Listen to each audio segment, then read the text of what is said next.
Imala Badhaadhinaa cunqursaan sabaa fi sablammoota uummattoota biyya keenyaa irra gahaa ture qabsoo obsa fixachiisaa barootaaf gaggeeffameen fashalee fincilli didda gabrummaa aarsaa lubbuu kitime dhiigaaf lafee bobeessee sirna abbaa irree unkure dhaqdhaqa dhidhima gabrummaa xururee dhaloota paartii badhaadhinaa abuure. Dhaloonni paartii badhaadhinaa dambooba tolee karra ba'iinsi isaa horfolee paartiin dhaloota seena qabeessa ta'e dhalate kaayyoo fi akeeka walqixxummaa lammiilee qabatee jalqabbii kaayyoo eebbifamaatiin badhaasa noobeelii dhandhamate bokkuu fi kallacha hadhaadhee seenaa haara'umsee falaasama sirna gadaa deebise. Daandii ida'amuu jalqabsiisee guddummaa saba Oromoo raggaasisee beekumsaa fi dandeettii qabnu walitti idaanee duudhaalee gaggaarii qabnu gabbifne dogoggora kaleessaa sirreessuun dhaloota dhufu biyya badhaate dhaalchisuuf marxifanne sirna federaalizimii dhugaaf dimokiraasii gabbataa tokkummaa sabdanee salammii hundaaf beenyaa bilisummaa fi walqixxummaa araaraa fi dhiifamaa wal dandeenya obbolummaa raafamneen badhaadhina hunda galeessa uumuun galma keenya. Eenyummaa sabummaa fi mirgi lammummaa tan keessatti kabajame biyyaaf danee fi addanee arguuf hiriirraa guddina diinagdee saffisaa idila addunyaatti dorgomaa ta'e ni ijaarra.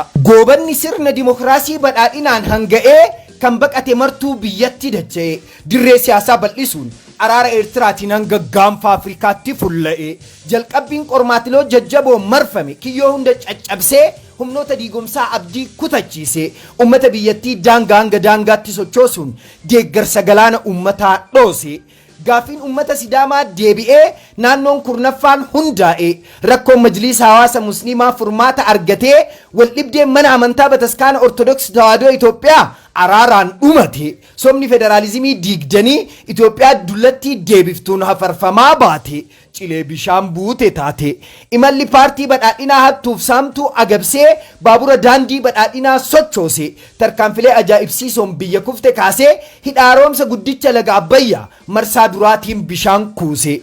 Guddaa yaannee xiqqaarraa jalqabuun ummata abdachiifne duula dhaabbii biqiltuu ashaaraa magariisaatiin riikardii addunyaa fooyyessine masarri mootummaa turizimiif banamee paarkiin obbolummaa irraan dabalame gaarri Inxooxxoo jannata fakkaatee turistiin alaa keessaa daawwate dargaggeessi hojii tola ooltummaatiif hiriiree manneen harka qalleeyyii kumaatamaan ijaare ollaan dhangaa qabu waliif gumaachee rakkinaaf gadadoo wal oolche xiqqaa guddaan naannoo ofii qulqulleessee balfaa fi jibbaa haxaa'ee gatuun qilleensa hawwataa mijjeesse vaayirasii koronaatiif weerara awwaannisaa afaan cuqqaallee qonna jallisiitiif xiyyeeffannoo daballe paarkii industirii hedduu horachuun gara industiriitti qajeelle tarkaanfii gantummaa gara jabeeyyiif saamtota gartuu juntaa wayyaaneetiin raayyaa ittisa biyyaa ajaja kaabaa irratti fudhatame aggaammii birmadummaa biyyaa fi kabaja keenyaa ta'uun xiiqiin nutti dhagaamee gootummaa fi tooftaa olaanaan hooggannee injifannoon irra aanne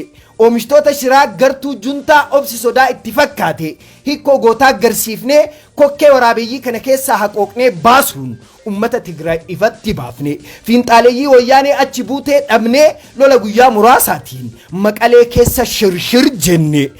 ummanni keenya tarkaanfii juntaa irratti fudhannu akka milkoofnu eebbisee haamileen nu gaggeesse raayyaa ittisa biyyaatiif gaalaa fi sangoota hiriirsee qarshii callaa miiliyoonaan deeggarsa taasise nutis juntaa haleellee baandaa ummata keessaa angulaalle seeratti dhiyeessus eegallee milkiin keenya nuuf tolee geeraraa goobaan galle kaayyoon yaadama ida'amuu finiinee qarriffaan jaalalaa jibbiinsa ciniine fuulduras gadi fageessee awwaalasaa